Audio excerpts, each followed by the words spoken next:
how this whole idea came into your head? So it comes down to, again, being in debt, having that 400,000 in debt. And then also when I was with corporate dentistry, the first company was the first year actually I graduated. After like 2 to 3 months, I guess they had an opening in one of their offices. So they wanted to stick me in there. But then while I was there for about 2 weeks, they're like, oh, we're actually opening this other office. Do you want to start the office from scratch with us? I'm like, sure. I don't know anything about running the office, but I know the dentistry. And they're like, oh yeah, we'll take care of running the office. So I did a scratch start with them. When you do a scratch start, on day one, you have like one patient. So I was getting paid my base salary, which I was fine with. I know I'm not going to get a percentage of production starting from scratch like that. So I was getting paid my base salary. And then for 8 hours of the day, I was sitting there. I'm like, all right, well, I saw one patient, probably worked for 30 minutes that day. So how can I find another business to start or do something with that time? So that's when I started getting into the dental equipment, started looking for dental equipment online. And then I bought one thing and I sold it for a few $100 profit. I'm like, oh, this is great. I could keep repeating this. And then I also actually sold all my dental equipment from dental school, and it was like 10 grand. Even though I spent 20 on it, got 10 grand back. I'm like, oh, I could keep this up. So just little things here and there to help pay off those loans, and kind of just built off that. And started in 2015. Never in a million years would I have thought it would have grown to what it has today. So.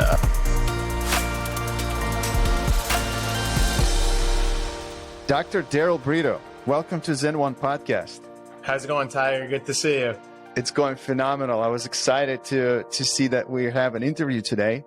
Anytime that I have my favorite people on the schedule to talk about dentistry and life and all that, I get excited. Yeah. Man, let's talk about, like, I'm interested. I have a lot of questions that I want to ask. Okay. Because you have a fascinating story. You're a dentist. You finished dental school. You opened up your own practice. I think you work with partners already. You had some partnerships going on. Yes, I have that going on right now. Yeah, and then you got yourself into the distribution of dental products. So, like, in a short amount of time, you did like what dentists try to think about or dream about during like an entire professional career. And I'm sure you have a lot more dreams in your head that you want to accomplish, but all of the dreams. Exactly, man. Like, let's talk a little bit about like why dentistry to begin with. How did you become a dentist? I was actually in high school and I shadowed my local dentist, and they were just playing like 80s, 90s music, like just kind of hanging out at the office. And it was easy going. It seemed like a stress-free job. I'm like, this looks really good. So I definitely wanted to get into dentistry. I did want to become a type of doctor as well. And I'm like, well, if I become a dentist, I get to avoid all the sick people in the hospital. So that's what made me get into dentistry. What I thought was going to be a stress-free job turned out to be the complete opposite. Yeah. Dentistry, actually, I mean, healthcare in general, it's definitely a good amount of stress involved with the job. So, what do you do to manage the stress? I opened up my own office, which helped significantly because I was at corporate, and I don't want to shit on corporate too much, but they treat you like a robot. So I was seeing about 30 plus patients a day. And like at the end of the day, they don't care as much about their patients, the staff, they just care about their bottom line. So they're flooding the schedule with patients. I was probably seeing about 30 plus patients a day. Wow. Seeing 4 columns of patients. Now I see about like 8 to 10 patients a day. I'm like, and just get to go at my own pace in private office. And it's a way better quality of life. So no burnout or anything like that. I get to go with the flow. You get to build a rapport with the patients a lot more too. So that's amazing. Definitely where it's at. What do you think about the argument that people have that if you do work for corporate and you see 30, 40 patients a day, that's when you really learn the dentistry, like that, the skill of dentistry? Is that? No, accurate? I mean, you get your speed up and the more patients you see, you get a lot of experience that way, but it's no way to practice long-term. Like you could do it for a year or two, maybe a few years, but in the end of the day, like you can't practice like that for 20, 30 years, or I can at least. I'm sure there's people out there who can. So Yeah, I had a similar conversation with a dentist yesterday. He's a prosthodontist, and we talked about it. And he's opening up more offices to be able to offer the alternative to the graduating dentist to go and work with him, and he wants to mentor them.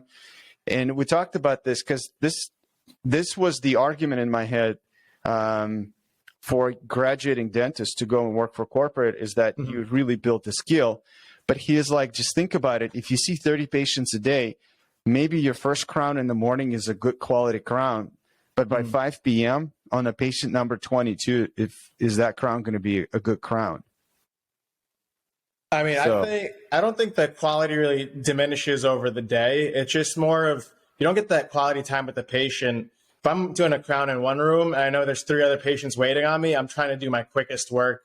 And I'm not saying it's bad quality work, but it's just better when you can take your time doing things that are rushing through everything. If an extraction takes me longer than normal, then I get stressed because I have 3 other patients waiting for me in 3 other rooms. I have to like hop from room to room. Whereas now I just see one patient at a time. Once in a while, there's a second operatory that's waiting for me, but they might have to wait a few minutes versus before it could have been like 20, 30 minutes if you're running behind. So what year did you graduate? I graduated in 2015. Wow, 2015. What school did you go to? Nova Southeastern University. Nice, in Florida, right? Fort Lauderdale. Yeah. Is that where you grew up? No, I grew up in New Jersey, and then went to school in Fort Lauderdale, and after that, became a Florida man now. Right. So it's not like you joined the bandwagon recently in the last 2 years to move to Florida. I guess COVID, everyone, especially Tampa and Miami, they're growing like wildfire after COVID. People realized they could just work from home and move to Florida, and I guess Florida went from the craziest state to the most normal state now after COVID. I don't know how that U-turn happened, but so it was school that brought me down here. I just saw the quality of life was so much better than up in New Jersey where I was from. So no winters, or the winters are beautiful down here. So Right. The winters are interesting. So I lived in Chicago my pretty much entire adult life. Yeah. And when we moved to Austin, so now I have a couple of my friends from a dental field going to the Chicago Midwinter Conference in February. And that's the coldest month in Chicago. Like you could possibly imagine. It's going to snow. It's going to be freezing. And so they're like, are you going? I'm like, nah. I'd like to see you guys, but I would much rather pay for your flights for you to come to Austin than me going to Chicago. Like, no way, I'm not going. Yeah. Siberia, right? Isn't that exactly. Oh, yeah, Siberia, exactly. They call it many other things, but Siberia is one of them. How did so you graduated 2015, then what was your journey after that? So one of my biggest motivating factors was the amount of debt I have. Most grad students out of dental school, they graduate. This if you don't specialize, you have about $400,000 to $500,000 in debt. So is that what you had? Yeah, I had $400,000. So I'm trying to think in my head. I'm like, if I make X amount a year, it's going to take me so many years to pay that off. So I was trying to think of other ways to diversify my income. And also the first couple of years, I worked for corporate for 5 years after school. The good thing about corporate is the money is there. You get paid, you get a good salary just because, they're slamming patients down your throat. So, but that definitely motivated me to start another business to get a second source of income, help pay down that debt faster. Then I realized kind of made the connection that, it's called the doctor tax, right? Whether you're a medical doctor, a dentist, all these reps and companies, they know you're a doctor, they charge you an arm and a leg. So when I started getting equipment to other dentists, I'm like, wow, I could get it for a fraction of the price than what a Shine or Patterson would charge. So interesting. So we're going to get to that in a second. So you worked for 5 years at the corporate. Yep. Yeah. Corporate. How was your first year and how was your year 5? Like, are they similar? No, not really. So, first year I was working 6 days a week. I was trying to work on Saturdays just because that debt burden, it was like stressing me out. I'm like, I don't have $400,000 in debt. It was about 6% interest. So $24,000 a year is just paying the interest back, not even the loan. I'm like, I don't want to, I work hard for my money. I don't want to just give that all to the banks. So first year I was extremely excited. I was learning a lot in dentistry. And then by year 5, I was getting to the burnout stage. I'm like, all right, this is I wasn't practicing 6 days anymore. I was doing 4 days, but still seeing 30 plus patients a day just gets you burnt out real quick. Now my motivation decreased a little bit because I aggressively paid off my loans over those 5 years. So I wasn't as motivated to grind and hustle at the corporate level. So I still want to grind and hustle, but at my own pace, not for somebody else on their terms. Can we park here for a second? Because this is a fascinating subject, and I have a lot.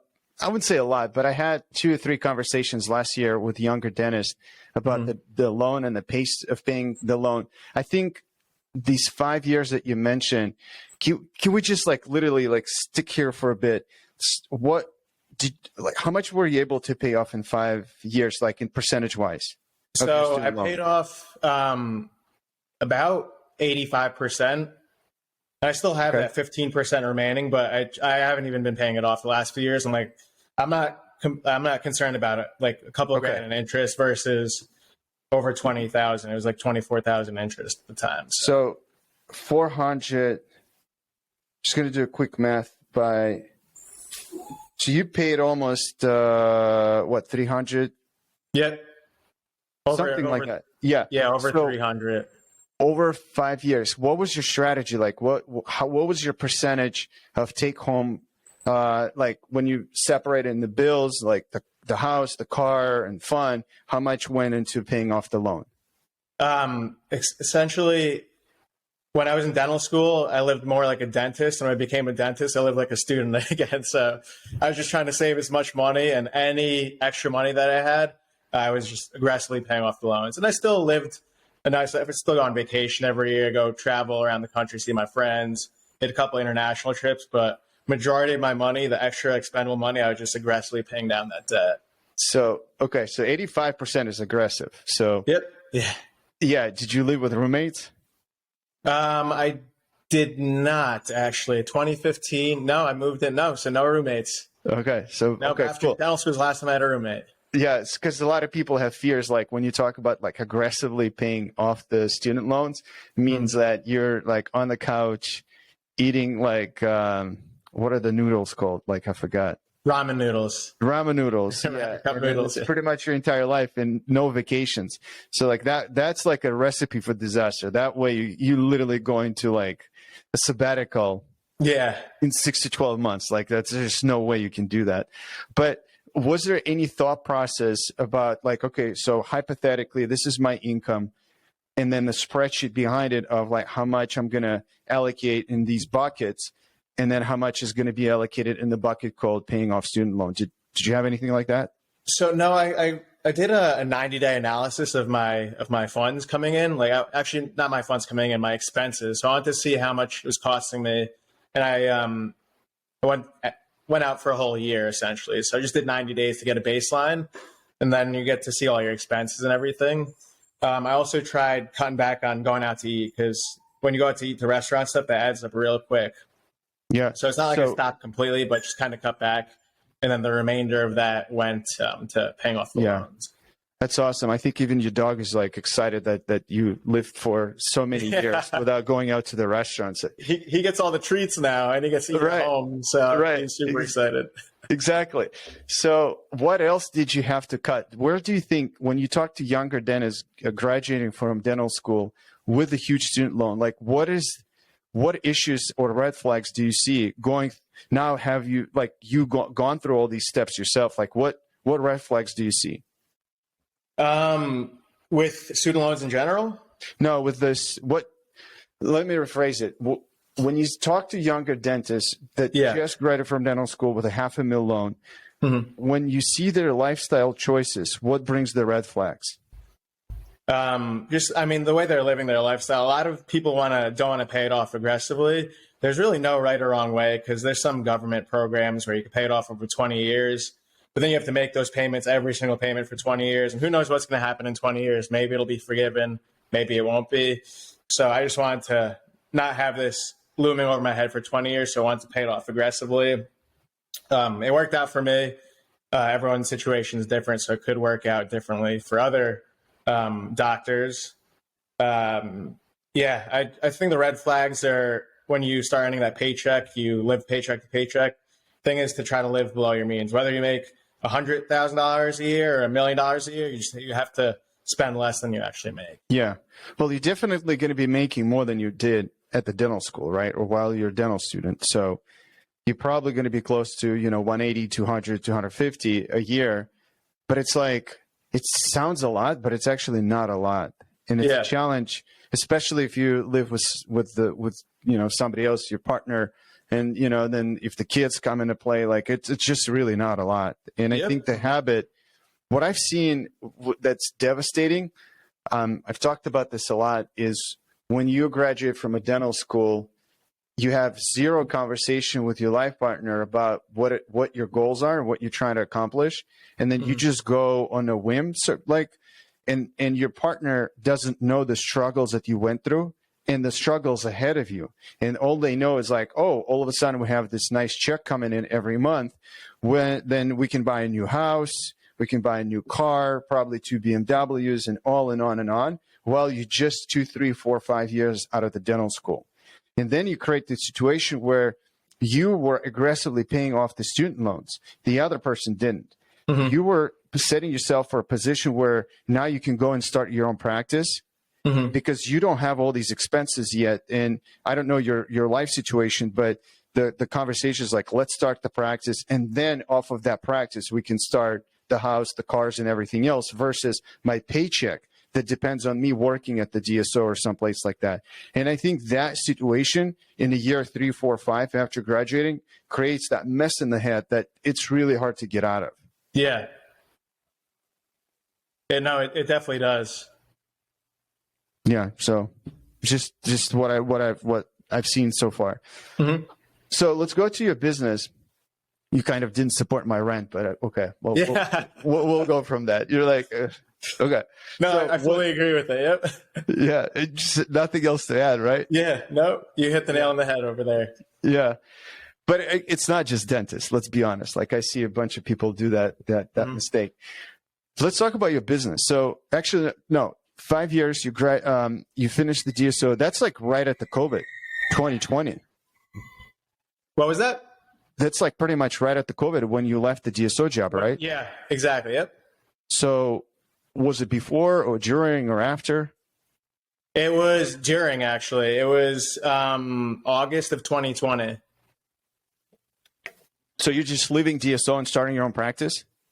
Yep. So there was about a 6-month overlap, and that's when I took my side business. It was a side business at the time. It's kind of the main business now. It was dental equipment. Never did I think in a million years I'd lose both my streams of income at once. I was furloughed as the dentist for about 7 weeks during the shutdown. And then because dental offices are closed around the country, I'm not selling dental equipment anymore. So tried to transition out of that. And then I'm like, well, recessions, some people can like lose everything in a recession, and some people come out of it, with everything. So I'm like, all right, I don't want to be the latter. So that's when I decided to start selling PPE in addition to dental equipment. And then that took off in 2020. And so for 6 months, I was just working on growing that business. And PPE since then has tapered off, but it's still part of the business. That's awesome. Since we're dancing around this business, let's talk about it. So how, is it, you sit down at the dinner and you're like, gosh, I need to start selling dental equipment, or like how this whole idea came into your head? So it comes down to, again, being in debt, having that 400,000 in debt. And then also when I was with corporate dentistry, the first company was the first year actually I graduated. After like 2 to 3 months, I guess they had an opening in one of their offices.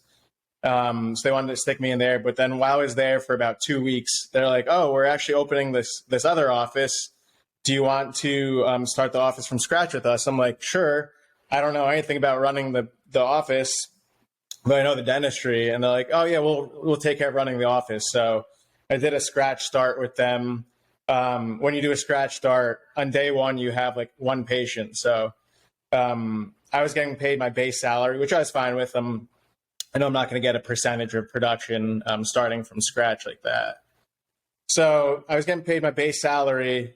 And then for 8 hours of the day, I was sitting there. I'm like, all right, well, I saw one patient, probably worked for 30 minutes that day. So how can I find, find another business to start or do something with that time? So that's when I started getting into the dental equipment, started looking for dental equipment online. And then I bought one thing and I sold it for a few $100 profit. I'm like, oh, this is great. I could keep repeating this. And then I also actually sold all of my dental equipment from dental school, and it was like 10 grand. Even though I spent 20 on it, got 10 grand back. I'm like, oh, I could keep this up. So just little things here and there to help pay off those loans, and kind of just built off that. And started in 2015. Never in a million years would I have thought it would have grown to what it has today. So, Wait, when did you start this business essentially? 2015. So the dental equipment selling part, you started right after graduating from dental school. Yep. Yeah, it was about 6 months. It was probably December 2015, and it really picked up in 2016. Oh, wow. So what were you selling? What are the products? At the time, it was mostly dental X-ray sensors, but then there was dental lasers and like some the Carry View and just some random dental equipment. It was like small dental equipment. How do you go about finding where to buy from? Just from doctors, dentists, online forums, websites. So I try to get everything used, not refurbished. I have dealt with a little bit of refurb market, but it's mostly all used from doctors retiring or people want to trade their stuff in and get the newest equipment. So, Is it like OfferUp? I've heard of OfferUp. I'm not too familiar with it. Or like Facebook Marketplaces, pretty much? Yeah, I guess, but for dentists. Yeah. Yeah, that's so cool. So you're like literally going on Dental Town looking for people selling stuff. Yep. And they ship it to you. Mm-hmm. What do you do with it? Do you like clean it up? And I clean it up. I test everything out. I try to get the history of it, how often it was used, the condition, everything. It's kind of like buying a secondhand car if you compare it to that, right? It's like, how long has it been used for? What condition? Has it been in 3 accidents, or is it in pristine condition and has 20,000 miles, 100,000 miles? So you get to kind of learn that over the years and see how much it's valued at. Wow. So that's fascinating. I didn't know that side of it. All I know is PPE. So like if I come to Tampa and I go to your warehouse, I don't know if it's your garage or the bedroom, would I see you like with a brush trying to clean those sensors and stuff like before you resell them, or what's the process? Probably not Really? a brush, but I definitely clean some of the sensors off. Some people, I'm like, where was this sitting in like a shed for 3 years? Like it's all dusty and sticky and stuff, but I definitely clean it up. What's the most ridiculous thing you purchased and sold? The most ridiculous thing I've purchased and sold, I don't know. But the most ridiculous, nothing's been ridiculous. It's just But like, what if like condition of the product, like maybe not the product itself, but the condition and the story of the product? I don't have an answer for that. I thought you would say like this doctor, like, like had a whole closet of this, and I don't know. No, nothing like that. I mean, they all ship it to me, so I don't get to go to their offices and everything and see like how grimy or dirty it is. If it was at all, we should do a show of like going to some of these retiring dental offices that they can't sell. Like literally, like I've been to a few that are so old. Yeah. And like we have one office, I think somewhere in Baltimore, that a doctor purchased from an older retiring doctor for like pennies because he just didn't want to deal with it. And it's like, that's what happens with these retiring doctors. Like they don't care. They've made their money. They're like, just someone get rid of it. And it gets thrown away for pennies on the dollars. I'm like, that sensor alone's worth like $5,000 and you're just giving it away. Like it's crazy. That is crazy. Yeah. Wow. Yeah. We should definitely do like a show like on Netflix, like dentist, whatever, dentist refurbished or something. Doctor File. Dr. File. Exactly. Yeah. Just go in and see. And because like, I think there are going to be so many stories. Like imagine you go to some office in Florida and then the guy is retiring and he talks with a Floridian accent and, like tells the stories how they bought the sensors from a rep that they used to go and play golf with, and he has no clue what the sensor does because he's way too old. But he bought it because he was buddies with the Patterson rep. Who knows, Yeah. It would be hilarious. Actually, going back to your other question, I did think of something. It's All not right. that ridiculous, but I guess they sell a bunch of stuff secondhand. So I went down to this warehouse in Sarasota, and apparently they sell like $50 million worth of like steel for the telecommunication companies a year. I'm like, geez, but they had a bunch of dental equipment too. So apparently they go to auctions. The guy's a billionaire and goes to auctions like over the country and gets all this stuff. They must have got this stuff from pennies on the dollar, but also it's kind of inefficiencies in the government. So I bought some Dexus Platinum sensors from go to their warehouse, and they have a ton of Dexus Platinum sensors that the military used to use. So they pay probably the government probably paid like 8 to 10,000 per each sensor, and yeah, And now they're selling what per pound, like $1 a pound or something. Yeah, I don't know what they bought it for, but I bought it off them for still like way cheaper, and it's crazy because they probably used it like maybe in Afghanistan. This is all hypothetical. I don't know where they used it, but they used it somewhere where they set up a military base. Used it for probably 2-3 years, and then they just sell it for like an $10,000 sensor is now being auctioned off for probably a few $100. So ridiculous. It's crazy. Such an interesting business model. Yeah. I guess all our taxpayers' money is going to that. Yeah, that's horrible. But yeah, I know. Yeah, I'm now really curious to see what we can do with this, because it's like, especially if you're opening up a new office, why would you buy new? It makes no sense, right? It doesn't. I actually, one of my good friends, Dr. Lynn, he practices in Tampa as well. He did a scratch. He's a pediatric dentist, and he did a scratch startup. And he's like, I easily saved $200,000 on equipment just buying from like 5-6 different companies, getting a little equipment from here and there. So versus, I don't want to throw the big guys under the bus, but like if you go to Henry Schein or Patterson and buy all your equipment, you're going to spend probably $400,000 easily just to equip an office. I'm like, you could do it for easily half the price if you just shop around a little bit. I'm sending an email right now to a dentist who's opening up an office in Charlotte, startup, and I really want her to connect with you. So I'll send that an email right now, or after we're done, because she's going to be buying and equipping her office. So you guys talk. But this is fascinating. So you're doing this thing on the side. Like, what's your total volume a year? Like, how much sales do you do? About 1.2 million right now in sales. Wow. All in this. How many people do you have? Just your dog. And your dog. What's your dog's name? Rafi. Rafi? R-A-F-F-I? R-A-F-I. R-A-F-I.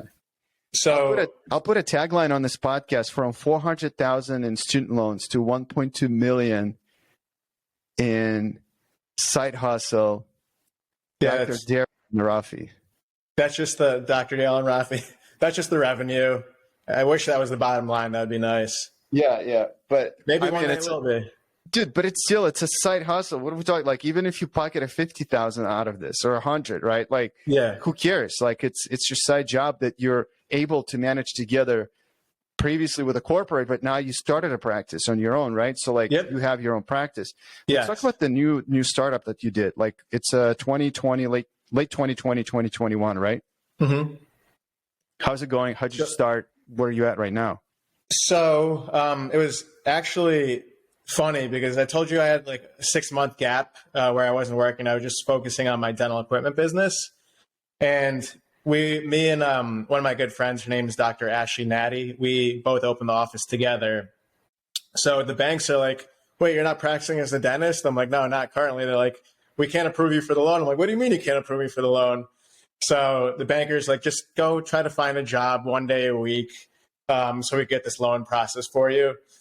So I put my resume back out there, and within like a week, I found within a week or two, I found a job, and then it was part-time for a couple days a week. I went in there, I started in July, and then like I went in, the morale like was super low. I'm like, is everything okay? And then the staff's like, yeah, unfortunately, it's a very sad situation, but the doctor passed away. He had some health conditions and ended up passing away from that. So I was there working part-time for about 6 months. And then the wife, who was the office manager at the time, and she's still our office manager, who kept her on, but she had to sell the practice. She's not a dentist and needs to sell it. I'm like, well, actually, we were looking at locations for a few months to do a startup, and then this kind of you're looking to sell your office. We're looking for an office, so let's crunch the numbers, see if it makes sense, and we could purchase it. Well, in January of 2022, we ended up purchasing that office, and now it's been going good for about a year. Yeah. Let me pause here for a second. When you decided how much to purchase that office for, did the emotions of like that dentist who passed away play into the price? No, I don't think so. We wanted to be fair with it. We knew she had to sell too, so I guess we had more of the bargaining chips, but we tried to, we talked with our lawyers and the CPA, and we wanted to do a fair deal for everyone. And then we even kept her on. She's still our office manager. We didn't want to make any changes to the office. So that's awesome.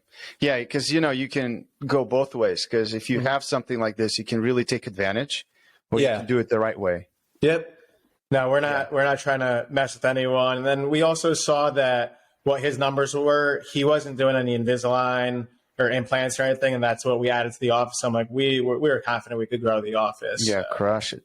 Yeah, and it could be fair for everybody.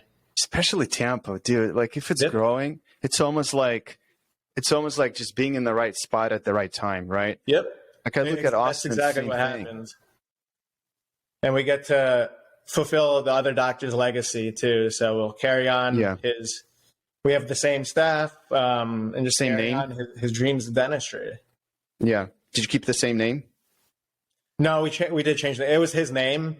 Okay. So yeah, it makes sense. It didn't make sense to keep the name. Yeah, it wasn't like Tampa Smiles or something like that. No. If it was, we would have kept the name. But yeah, it was his actual name. So we should probably change this. Right. What's the name now? How'd you name it?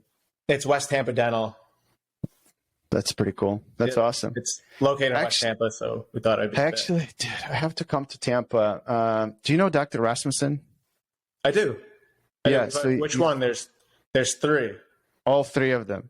All three of them? Okay. Yeah, the dad is my guy. Yeah. Dr. R. So I've met him a couple of times, but I actually know them because Mark Rasmussen, I went to dental school with him. So oh, cool. So we both went to Nova, and then I met him at some social events, and his dad was there, so I got to meet him. I think How do you know him? They're my clients. Oh, okay. There you go. Yeah, and then I met them. I mean, I drove to Tampa 3 or 4 times. Every time I would go, I would meet him. Because they're just incredible. He was one of those rare customers. I have 10 or 15 of customers that as soon as we do the demo, halfway through the demo, it's like, Tiger, stop. And they're like, let's go. How do I do this? And you're like, and it was early on. I think it was 2017, 18. And you're like, wait, I didn't go through my whole demo. They're like, let's go. What do I do? So that's hilarious. Yeah. Do you ever watch Shark Tank? I mean, I did a lot, but not anymore. Okay. I still watch it every now and then. And then Mr. Wonderful sometimes he's like, stop selling. You already have us hooked. Just stop selling. They want, So sometimes when you make the sale already, you don't have to sell anymore. Yeah. What challenges do you face? I'm actually looking at the questions that my team put for me, but I'm actually curious myself. So you have 2 businesses, right? Yep. Okay. What challenges do you have running both businesses at the same time? It's work doesn't end at 5. So it's I work on weekends. Sometimes last night I went to a CE dinner for Invisalign. I got back at about 9:45 and I had to finish up some work. So it took me 20, 25 minutes when I got home. I wouldn't call that a challenge. It's just part of being a business owner. It doesn't end at 5 o'clock, but I'm okay with it because it comes with, I can work when I want. So if I'm tired one morning, I don't have to work. I can take the morning off, except for Mondays and Tuesdays. I go into the office on those days, but Wednesday to Friday, I work from home. Yeah. Have you ever considered hiring somebody for the side business? Yeah, so I feel like that's one of my biggest weaknesses is delegation. I haven't learned how to do it yet. I'm trying to learn how to do it, but I definitely want to, considering in the future. Yeah. Like for a long time, I had the same problem, even with my first business. But essentially, what pushed me over the hump was the phrase that one of my mentors told me. He's like, "It's not a business until you have somebody working in the business." Exactly, yeah. Yeah. Because And so, if I'm not there tomorrow, then there's no one to run a business. So technically, it's not a business. It is, but it isn't. Yeah. yeah. Yeah, from a financial standpoint, I mean, you're making money, which is great, Yeah. but from a structural standpoint and continuously.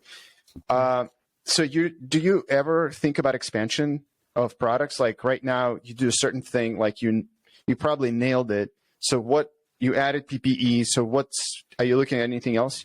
Yeah, I would love to, add as many products as possible, but slow and steady growth. I don't have a warehouse currently, so that would be my next step. Like the more products I get, I would have to get that warehouse. And then people. Just a second, Tiger. The other dog needs to go out. See it, Rafi. No, that's Rafi's Nala. taking Nella. That's Nala. Okay. Nella's taking center stage at the podcast. Does she? Do those names ring a bell from anything or no? Rafi and Nella. Is it some movie? Rafiki and Nala. So it's from The Lion King. Oh, Yeah. dude, I need to rewatch that. So what I'll need you to do is like after we're done, send me the pictures of the dogs. So we'll put them in the cover. Like Okay. it'll be you, me, Rafi, and Nella. Rafi and Nala. All right. They'll love that. Yeah, we'll do that. They'll take all the attention they could get. Yeah. So you will basically with the business, you are expanding. So before you expand, you want to go into the warehouse and then like expand the lines, or what's your strategy? No, I wouldn't mind expanding beforehand. Like it just depends. Right now, I have enough product where I could keep it in house. But like, the second my garage and everything else gets full, which is pretty soon actually. I need to get a warehouse, at least a storage unit or a warehouse, something like that. I'm not a huge fan of commuting a lot. So like on a daily basis, I'm not talking about one-time commutes, but like I would want to get a warehouse in South Tampa, which is kind of expensive. Just the location-wise, there's not much land here, so it's pretty expensive. And Lakeland, it's further west in the suburbs that you get much more affordable warehouse. But I don't want to drive 30 to 40 minutes in traffic every day, So I'd rather, to play it by ear and see what my options are in the future. Sometimes 40-minute drive could be like less expensive than, getting a warehouse. Yeah, I know. It's time. It's all about the time, right? Yeah, exactly. So, it's fascinating. It's really fascinating. Dude, can I pick your brain on 2023 and what are your predictions for 2023 in dentistry? Like from technical standpoint, insurance reimbursement, just because you're in such a unique position. You deal with equipment, you see what people are selling. And I think it's one thing if you constantly sell new equipment, but there's just so much data that comes from selling used equipment that people don't realize. Like that a lot of times tells me what the trends are, right? And so you're also in a dental field with your own practice, you're practicing and you own the practice. So can you like run through what goes in your head when you sit down in the evening or just drive or think about 2023, what could potentially happen in 2023? I think it's going to be a very interesting year. As of now, sales have been as strong as ever. Actually, the first 2 weeks of January are some of the slowest sales. I think just everyone spends all their money that last week to write off on their taxes. So they buy a lot of equipment at the end of December. And then I thought, I'm like, we must be heading to a recession the way January started, but then it picked right back up second half of January. Even February has been as strong as ever. I'm a little concerned about the economy this year. I know there's a lot of layoffs happening, so I feel like that could get worse, and that could affect dentistry as well as dental equipment. When there's a recession, who knows how severe it would be, but that affects everything. So I'm actually interested because if there's a recession and dentists are tighter on their budgets, would they buy more used equipment? So I actually don't know the answer to that question, but it's going to be interesting to see what happens, and maybe there won't even be a recession. Maybe we had it last year. Yeah. So, but I don't know, with the Fed raising rates, housing prices are going down, stocks are going down. I feel like unemployment's going up. So I just feel like I want to have a nest egg for this year, just saved up. And it's also good because if you do have that crash or the recession, having that extra capital to deploy during that time is the best thing you can do for your finances too. So, right. What's your strategy as far as growing the business during the recession? Like, how do you look at it? What things are you going to be focusing on? Both businesses, actually. Both businesses. I mean, you got to stick with the fundamentals. So you just gotta go in and hustle any way you can, So whether it's dentistry, you got to get new patients in the door. The dentistry sells itself, unless you're a cosmetic dentist, you might have to sell that treatment. And when a patient has pain or the tooth needs to be extracted or something, like you don't need to sell that for dentistry, So biggest thing is getting patients in the door. If you could afford to market as much as possible. We're actually using Bird Eye for our marketing, and they've been doing great right now. So with Google reviews and marketing, so that's the biggest barriers when you have a dental office. You want to get patients in, you don't want to keep that flowing nicely. With the dental equipment business, I guess just expanding product line, getting prices down. The more competitive you are with pricing, the more sales you make, right? So everyone wants to save some money, especially if you think you're heading into a down economy. You want to try to save as much money as possible. Interesting. So if you would have cash saved, if you're a dental practice who's been very conservative and in the way you run the business, looking at 2023, possibly 2024, with economic and political uncertainty that could affect one way or the other, what would you do? Like, I know it's a broad question. It's without too much context behind it, but I'm trying to poke at you and see, like, would you double down on marketing and say, you know what, I'm going to triple expenses on marketing because I want to make sure I can even maintain the same level of patients, right?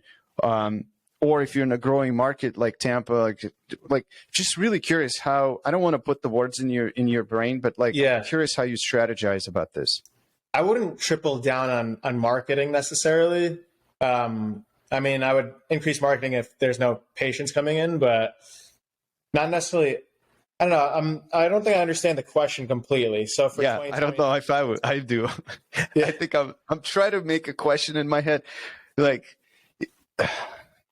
let me try it again, because this is like, I consider this as a more conversation.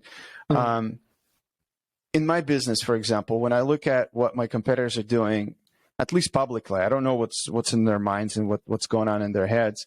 I don't see many people advertising. I don't see many people going and actively looking for customers, right?